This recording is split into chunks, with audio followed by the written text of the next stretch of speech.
Bonjour, ici Jean-Pierre Gagné pour JP Gagné Productions. Aujourd'hui, j'ai décidé de vous faire une belle capsule sur l'importance de célébrer, la célébration. Donc, on se revoit tout de suite après l'intro.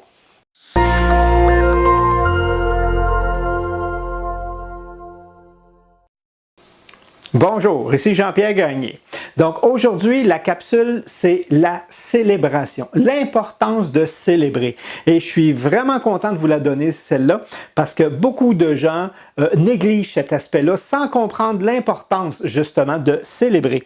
Alors pour m'aider, eh bien, j'ai sorti certains petits ouvrages juste pour vous démontrer l'importance de célébrer. Donc, chaque action, peu importe l'action, il y a des actions importantes, il y a des actions moins importantes qu'on fait dans la vie. Et les actions importantes, c'est-à-dire les actions qui vont faire une différence dans votre vie, qui vont faire avancer, qui vont transformer vos résultats, eh bien là, l'auto-saboteur embarque. OK? Et l'auto-saboteur a plusieurs facettes. Et là, on va en démystifier une, justement, avec l'énergie de célébration, avec l'importance de célébrer. Et pour ça, bien, je vais vous le démontrer avec mes petits schémas. OK? Que j'aime. Alors, une action, c'est trois étapes. OK? La première action dans une étape, c'est celle-là ici. C'est facile, c'est l'initiative. OK? Avoir l'initiative, avoir l'idée. OK? Donc, on part d'une idée, il n'y a pas de résistance en descendant. OK? On descend, ça va super bien. OK? Mais c'est pas tout le monde qui a cette facilité-là. Et beaucoup de gens bloquent, beaucoup de gens n'ont pas d'initiative. C'est pas vrai. Beaucoup de gens ont l'initiative bloquée, OK, à cause de certains événements dans leur vie. Et c'est là qu'un de mes livres, justement, Être parent, mode d'emploi, dans ce livre-là, c'est pas que pour les parents et c'est pas que pour les enfants. On explique vraiment là-dedans qu'en chacun de nous, il y a un enfant blessé, il y a un enfant brimé, et c'est celui-là qui se répercute encore chez l'adulte. Eh bien, il y a un besoin. Ce besoin-là s'appelle le besoin de gratification. OK? Si le besoin de gratification a été comblé, l'initiative se fait facilement chez les gens. Donc, ils ont beaucoup d'initiatives et ça va bien. Et comment je peux le réparer, autant pour un adulte que pour un enfant? Autant pour moi que pour même un autre adulte, le sachant, eh bien, vous avez des pistes dedans. OK, je ne vous lirai pas le chapitre au complet, là, ça n'a pas de sens. Donc, qu'est-ce qu'on fait? Je détecterai et lui révélerai ses qualités, ses forces et ses points forts le plus souvent possible. Autrement dit, vous devenez un détecteur de potentiel. C'est comme ça qu'on le nomme. Je dois être un détecteur de potentiel envers les gens autour de moi. Et pas le résultat. L'initiative, le potentiel qui est en train de se développer. Et tout le monde, nos potentiels ne sont pas tous développés. OK? C'est exceptionnel, quelqu'un qui a amené tous ses potentiels à un niveau vraiment élevé. Alors, on doit être un détecteur de potentiel. Donc, aussitôt qu'on perçoit une qualité, on la nomme, même si elle n'est pas encore à un niveau très élevé. Et ça, c'est une première piste. La deuxième, je reconnaîtrai ces initiatives, justement, en n'oubliant pas d'accorder davantage d'importance au côté positif à l'initiative qu'au résultat. Et ça, c'est la première erreur qu'on fait envers les gens, c'est qu'on fait une demande ou même soit on exécute, puis on se juge au résultat. OK? Mais quand tu commences quelque chose, ce n'est pas nécessairement bon, mais le potentiel est quand même là. Et si tu me juges au résultat, alors qu'il n'est pas encore favorable au début, mais qu'il va le devenir, OK? Donc, détecteur de potentiel, eh bien là, ce qui va arriver, c'est que, à quoi ça donne de commencer? Il faudrait que je sois bon avant même de commencer. OK? Donc, on bloque l'initiative quand on ne fait pas ça. 3, je soulignerai l'aspect positif de ces actions avant l'aspect à améliorer. Et encore là, c'est le petit truc. Comme je dis, je vous donne juste 4 pistes ici. Et cette piste-là, c'est justement quand tu commences quelque chose, puis que c'est pas parfait, ben wow, sors le bon tout de suite, la petite tape sur l'épaule. Hey, je suis fier de toi, regarde, maintenant on va compléter et en faisant ça, comme ça va être encore mieux. Hein? On se sent déjà bien. L'important, c'est qu'il sent qu'il y a une place avec ses idées, qu'on sent qu'on a une place avec justement nos initiatives. Au lieu de dire, ben voyons, dans quoi tu as pensé? Là?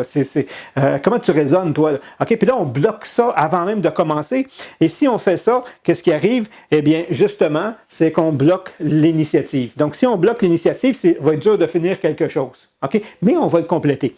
Une fois que l'initiative elle est là. Une fois qu'une personne a une idée, commence une action, une intention, boum, ça c'est la partie facile. La partie un peu plus difficile, c'est de remonter. Il y en a une troisième, c'est boucler, ok? C'est de remonter. Ici, il y a des efforts. Ici, il y a des obstacles. Ici, tu dois développer ton potentiel. Ici, tu dois en prendre conscience. Ici, tu dois le développer en fonction des résistances, des épreuves qu'il y a en avant de toi. Et ça, c'est un autre besoin. Okay? Le premier, c'est le besoin d'être gratifié. Et celui-là, c'est le besoin d'être admiré. Et tu ne peux pas admirer quelqu'un pour n'importe quoi, tu peux l'admirer seulement sur une vérité, sur un potentiel qu'il a. Alors que le premier, c'est toutes les initiatives, c'est pas spécifique, mais le deuxième, on doit être un peu plus pointu. Alors, je vous donne juste quelques petites pistes aussi. Je lui permets d'expérimenter. Eh oui, OK? Et là, regarde, je vais faire ça. Go, on va l'essayer. On va le faire ensemble. Regarde, on va amorcer. On va voir ce que ça va donner. On verra après. OK? Mais au moins, on lui donne la chance d'expérimenter. Expérimenter donne confiance un petit peu. J'ai encore plus confiance quand je le réussis, mais c'est l'amorce, OK? C'est la première étape. Fait que ça, c'est 1. 2, je serai un complice dans l'expérimentation, je lui apporterai mon soutien. Et ça, c'est quasiment la clé magique dans ça ici.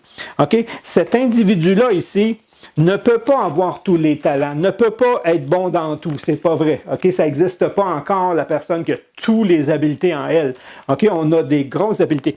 Par contre, si autour d'elle, dans son environnement, puis je le fais pour moi ou je le fais pour des proches, quand il commence à avoir des difficultés, quand il commence à avoir des résistances, eh bien, je vais y apporter mon soutien ou je vais lui référer le soutien d'une personne compétente par rapport à la tâche.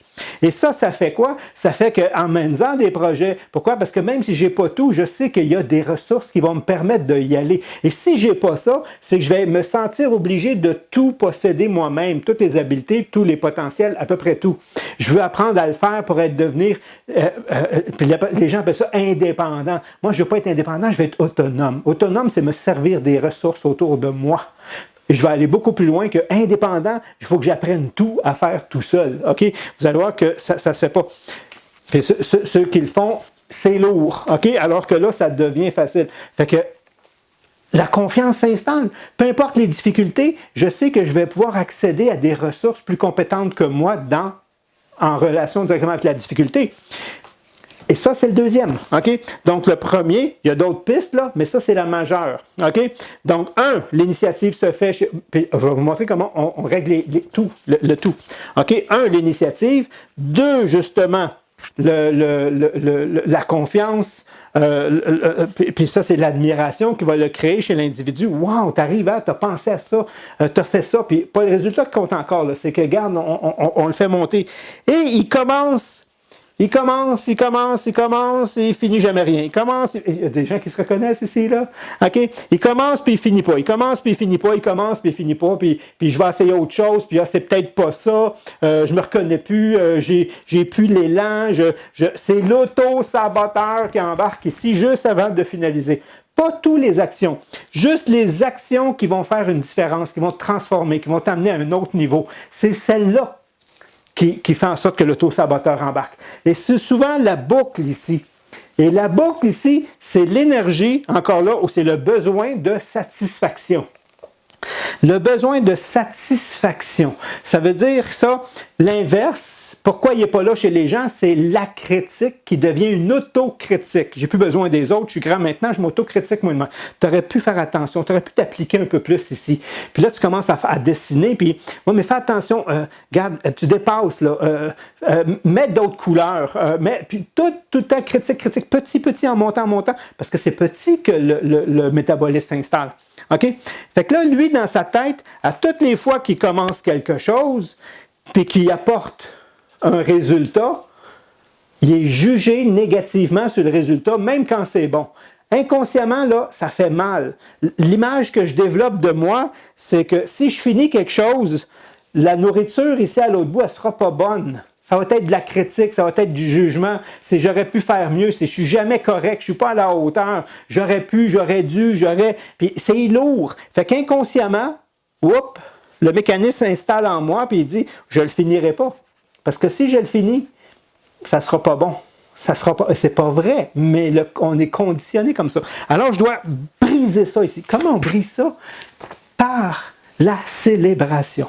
OK? Et le corps étant un tout, et toute la programmation neurologique est conditionnée, que ce soit du physique vers le psychique ou du psychique vers le physique. OK? C'est un tout, c'est un lien. Si je touche la corde sur n'importe où entre A et B, je fais vibrer la corde au complet. OK? Et essayez-le. OK? Vous allez voir. Donc, levez un ou deux bras, le sourire s'installe presque instantanément. OK? Pourquoi? Parce que inconditionnellement, dans mon conditionnement, si je lève un bras, surtout si j'ai un poing fermé comme ça, ça veut dire que j'ai une victoire. Ça veut dire que j'ai une victoire sur, je ne sais pas quoi, dépendamment de quoi. C'est un réflexe, c'est yes! Yeah! OK? Alors, célébrer, c'est, et moi, c'est OK? Je célèbre. Je célèbre. Puis faites-le, vous allez voir, croyez-moi pas, faites juste commencer à faire ça, vous allez voir que vous vous sentez différemment parce que le conditionnement interne fait que si tu fais ça, ça veut dire qu'il y a une victoire. S'il y a une victoire, ça veut dire que tu as eu confiance en toi, ça veut dire que tu as... Toute la boucle se fait, mais elle se répare. Je répare la boucle. Alors, c'est pour ça que dans mon guide, et c'est pour ça que je vous fais la capsule, c'est parce qu'il y a des gens qui le remplissent et négligent de célébrer. Je le sais, je fais le retour chez les personnes qui utilisent mon journal. Ça, c'est le journal de projet. OK? Et dedans, c'est rempli au quotidien pour casser les nouvelles habitudes. Moi, je sais pourquoi j'ai mis ça là. C'est super important. Fait que le petit smiley ici, le petit bonhomme sourire, là, c'est écrit action. Quand elle est finie, tu coches et tu célèbres le plus rapidement possible. Qu'est-ce que ça fait? Comme je vous dis, wow, ça libère des endorphines dans ton cerveau. Tu as un sentiment de victoire qui s'installe. Tu as une vraie victoire automatiquement. Et là, à l'inverse, tu es conditionné à la victoire. Tu es conditionné tu as out, là, tu comprends? À l'inverse d'avoir une nourriture négative quand tu finis, une critique. Là, c'est totalement l'inverse. Tu finis et tu as une nourriture qui s'appelle des endorphines, qui sont en même temps des hormones de confiance, d'estime, de bonheur. C'est ça qui s'installe. Tu te sens un champion. OK? Puis c'est pas grand-chose, là. Autrement dit, l'action ici, elle n'est pas importante. C'est pas l'action qui est importante, c'est la célébration. Pourquoi? Parce que quand tu vas faire des petites actions, puis tu fais ta célébration, petite action, coche, tu célèbres, petite action, coche, tu célèbres, tu es en train de te conditionner. Tu étais conditionné à ne pas finir. Là, tu te conditionnes à compléter ce que tu amorces, à aller au bout. Pourquoi? Parce qu'inconsciemment, il y a un feu d'artifice dans ta tête. OK? Il y a des hormones de bonne humeur qui s'installent et ça, j'ai le goût d'en avoir. Et là, quand vient l'action, celle qui va faire la différence dans ta vie, celle où tu t'auto-sabotes, eh bien là, tu vas avoir même hâte de la finir. OK? Parce que tu es conditionné par des petites, et quand vient l'action qui fait une différence, boum! Et là, tu l'as fait, tu vas au bout, et c'est là que tu es fier de toi. C'est là que tu as transformé ta vie. C'est là que justement... Mais pour ça, il faut que tu reconditionnes ton système. Comment on fait ça? Choisissez. Yes! N'importe quoi, comme je dis, qui fait que... il y a un sentiment de « je suis un champion quelque part, OK? J'ai réussi, c'est fait, OK? » C'est ça que ça libère dans le système. Donc, on complète, on coche, on célèbre. On fait une action, peu importe la grosseur de l'action. Si votre action, c'était d'aller prendre une marche, je suis allé prendre ma marche aujourd'hui, je célèbre. Je célèbre à chaque action. Je dois reconditionner mon système. Je dois réparer mon passé, OK? Pour ne pas le subir, pour ne pas m'auto-saboter quand ça va faire une différence. Eh bien, c'est pour ça que dans ce journal-là, j'ai mis les petits bonhommes, autant sur l'habitude à changer que justement sur les actions à faire. Donc, si à tous les jours, j'inscris 3 actions, si j'en fais plus, tant mieux, et que je célèbre au moins 2 fois, champion. Tu es en train de te reconditionner à compléter, à aller au bout de ce que tu amorces et c'est là que tu vas transformer ta vie. OK, c'est un des aspects du cahier.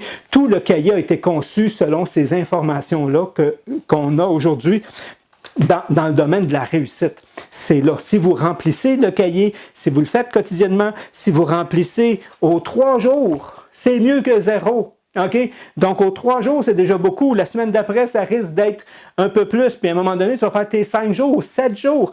C'est une habitude qui va s'installer, des bonnes habitudes. Et quelles habitudes? Les habitudes de transformer de la vie et de l'amener au niveau où tu veux l'avoir. C'est pas ça qu'on veut dans la vie. Alors, apprenez à célébrer. Enseignez à célébrer. Célébrer pour les autres. OK? En même temps, pour leur enseigner, on devient des modèles. C'est sûr qu'on ne fait pas on ne fait pas ça nécessairement devant tout le monde, OK? Mais on y va, puis yes! Félicitations, OK? Puis on y envoie cette énergie-là, puis après ça, il va le faire de lui-même, on va le rééduquer. C'est aussi vrai pour moi que c'est vrai pour mon environnement, pour mon entourage. Alors, je vous souhaite de célébrer le plus souvent possible et de transformer et de bousiller, couper directement aux jambes votre auto-saboteur pour l'inverse, le transformer en réalisateur. Fait que là-dessus, on se revoit pour une autre vidéo bientôt. Merci, c'était Jean-Pierre Gagné pour JP Gagné Productions.